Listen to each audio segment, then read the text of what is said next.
What's up, guys? Mardi Gras Man 23 here, and a couple weeks ago I went on my first cruise, and we went on the Carnival Cruise, and it was fantastic. So what I've learned from watching a lot of videos and getting a lot of tips beforehand, and now that I've been on a cruise, I'm going to share with you my top 6 tips. That's right, why 6? Because that's what I came up with. So let's go through them.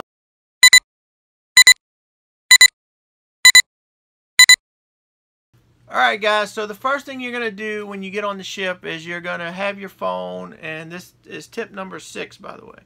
You're going to have your phone and you're going to want to connect to the Wi-Fi, and you're going to find out that they give you free Wi-Fi. Now this is on Carnival. They give you free Wi-Fi, but the only thing you can use the free Wi-Fi for is their Carnival Hub, which is a free app. I do suggest you get it. It's a must-have.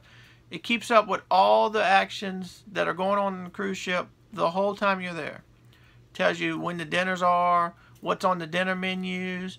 It's got a map of the boat. It's got all the times for the shows, all the activities. There's a little spot where you check them what you like, and it puts them into a separate little file for you, I guess you could say. You click on your favorites, and there's everything you plan on doing for the day. So you got to get that. But outside of that, don't buy the Wi-Fi.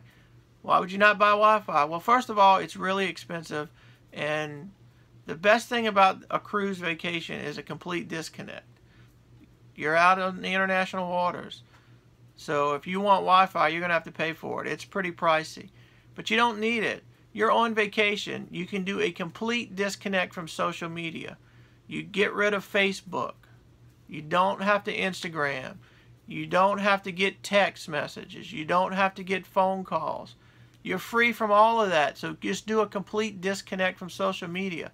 That's what I did, and let me tell you, it's probably one of the best vacations I've had in a long time, because there was no aggravation. There was no me worrying about who was posting what. There was no me worrying about posting something. There was no text messages every other 30 minutes.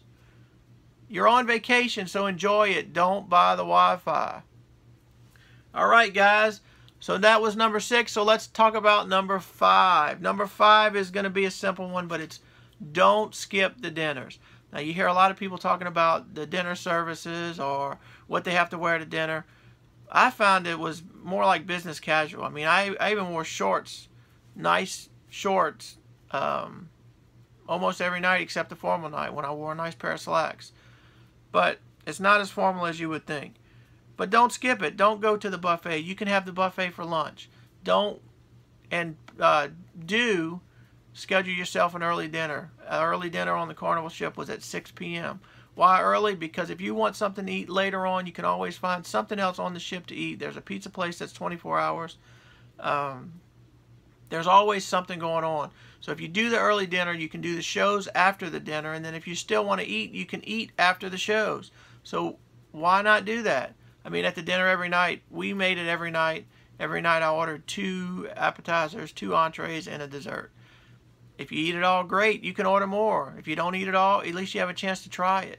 You can order whatever you want. So don't skip the dinner, because it's a chance to order and try something that you may have never had before. Okay, so that's number 5. Let's talk about number 4. So number 4 is bring 12-pack drinks. Don't buy the soda plan, whatever they call it. I think it's called Endless Bubbles. It's a good plan. I mean, you can get drinks, non-alcoholic drinks, all day long.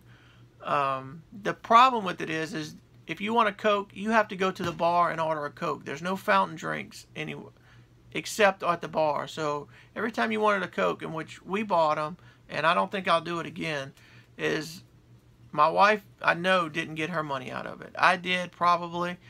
The best thing about it is ordering a drink at dinner, but outside of that, you have to go to the bar when they do have little fountain drinks set up for free lemonade, free tea, free water, and ice. And you're allowed to bring 12-pack sodas. You can bring a 12-pack of canned drinks with you. So if you have 2 people, you can bring 2. You put them in your room. If you go out by the pool, just put a couple cans in your bag with your towels. Go out to the pool. Right past the pool is the fountain drink set up for the free lemonade, the free ice, the free tea. So you can bring your own cup, fill it up with ice, go back to your chair, use your canned drinks. I mean, why would you not do that? We definitely will next time. So don't buy the endless bubbles. You'll save money. Bring the 12 packs. It's a little bit of a nuisance carrying them around that first day, but you only have to carry them around till you get in your room. Once you get in your room, you go drop them off, you go back, it's done. So bring the 12 packs. Don't buy the soda plan. So what are we up to? We're down to number 3. Number 3 is let your cabin room steward assist you. It's probably simpler said, I mean, common sense, I should say. But don't be afraid to ask them for something. What I've read online was some of the rooms were hot, which, by the way, mine was not hot at all. So what I did was I called my room steward as soon as we got on the ship, into our room. I called and I requested a fan.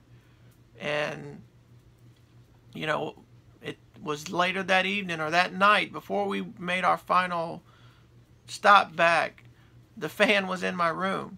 So I hooked it up. I had a fan. I mean, don't be afraid to ask them for something. You never know what they can do, what they can't do, and they will bend over backwards to help you out and accommodate you. I mean, it's your vacation, and they know it, and they know you by name. They take care of you. You need ice? Ask them for ice. They'll bring you ice.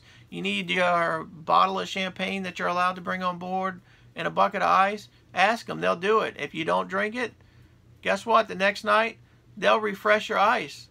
I mean, it's pretty crazy how much they take care of you, but they do. So don't be afraid to ask for something, because you never know what they can do.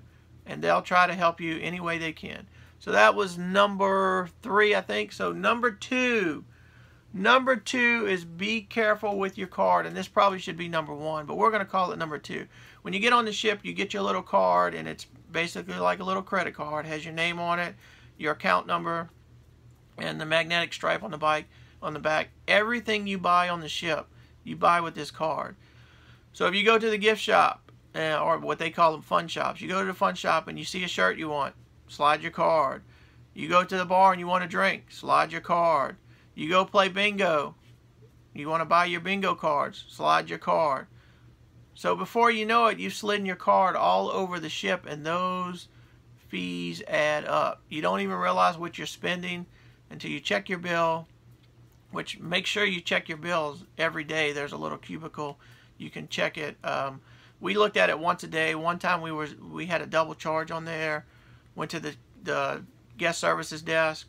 They emailed where the double charge was. That evening, the double charge was erased. So if I wouldn't have caught that, I would have been at home or on the last day trying to settle up. Which, by the way, you don't even have to settle up as long as you put a credit card down, which most people are going to do. Most people aren't going to pay cash. If you pay cash, you have to settle up before you leave. If you put it on a credit card, it's an automatic charge. So you don't even pay attention, and before you know it, you've got all these charges. So make sure you pay attention to that card. Be careful with it. Be careful what you're spending, and keep up with your account and check your bills to make sure that everything on there is what you what you bought. So this is going long. So we're going to get to number 1, and number 1 for me is I went on YouTube and I found this hidden little deck this guy did. So I went and found it, and it was great. So my number 1 tip is don't be afraid to walk around the ship and explore and learn everything. We went on a 5-day cruise, so we had a lot of time to do that. And don't be afraid to open any door. If you're not supposed to be there, it'll tell you crew only, or it'll tell you do not enter. So if it doesn't say that, and it's obviously not somebody else's room, don't be afraid to open a door. So I found this hidden deck. It's on deck 9, and I've done a video. I'll probably put a little card or something, you know, somewhere for you guys to check out. But we went on this deck 2 or 3 times, and every time we went on the deck, it was completely empty. It's at the front of the ship, and you can overlook the water, beautiful scenery, and nobody's up there because nobody knows about it. Because to get on this deck, you have to go down, you have to go in the hall where all the rooms are on the 9th floor. So you would never go there if your room wasn't on that hall. And you go to the end of this hall, go through a couple doors, and you're on this deck. And you can actually go up. That's on the 9th deck, and then there's a stairwell to the 10th deck. Nobody's ever up there because nobody knows about it, because you would never open that door. I don't know who found it, but this guy did a video, I found it, so I did a video. So if you want to see that, check that out. So my number one tip is don't be afraid to explore the ship. You'll find stuff that I didn't even know was there. So that's it, guys. That's my top 6 from being on my first cruise. I'm sure as I do a couple more cruises, which me and my wife actually plan on doing because it was so much fun, I'll have some more tips. So this video is going a little long. We'll try to keep it under 10 minutes or right around 10 minutes. So that's it, guys. Hope you enjoyed it. Hope this was helpful. Leave me some comments. Let me know your secrets. Let me know your tips. Let me know if you use any of these tips. So until the next one, thanks for watching, and we'll see you again.